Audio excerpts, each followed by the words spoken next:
สบายดีเนาะสบายดีทุกท่านมาพบกับข้าพเจ้าแสนทวีเทพธิดาในความรู้ทั่วไป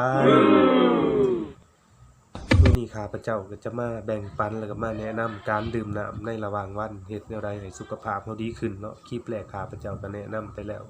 การดื่มน้ำหลังจากที่เราตื่นนอนเฮ็ดแนวใดให้ดื่มแนวใดให้ระบบขับถ่ายเราดีขึ้นระบบขับถ่ายเราสะดวกขึ้นมาคลิปที่2ข้าพเจ้าจะมาแบ่งปันดื่มน้ำในระหว่างวันเฮ็ดแนวใดสุขภาพเราจะดีขึ้นระบบขับถ่ายขับปัสสาวะเราดีขึ้นเนาะอันดับแรกข้าพเจ้าอยากให้ทุกท่านสังเกตปัสสาวะของทุกท่านเองในระหว่างวัน1ถ้าเหี่ยวเป็นสีเหลืองหรือว่ามีกลิ่นแห้งเหนียวเนาะก็แปลว่าน้ำบ่เพียงพอต่อร่างกายแต่ถ้าปัสสาวะเป็นสีขาวใสบ่มีกลิ่นแปลว่าน้ำเพียงพอต่อร่างกายเนาะเพราะว่าในระหว่างวันเฮาออกกำลังหรือว่าออกแรงหลายเนาะจะเฮ็ดให้ต้องร่างกายต้องการน้ำอย่างเพียงพอเพื่อไปหล่อเลี้ยงเพื่อไปบำรุงร่างกายของเฮาเนาะถ้าเฮาขาดน้ำอันดับแรกคือผิวพรรณเฮาแห้งแตกไวแล้วก็ซกแห้งแล้วก็เจ็บหลังเนาะเฮ็ดให้เจ็บหลัง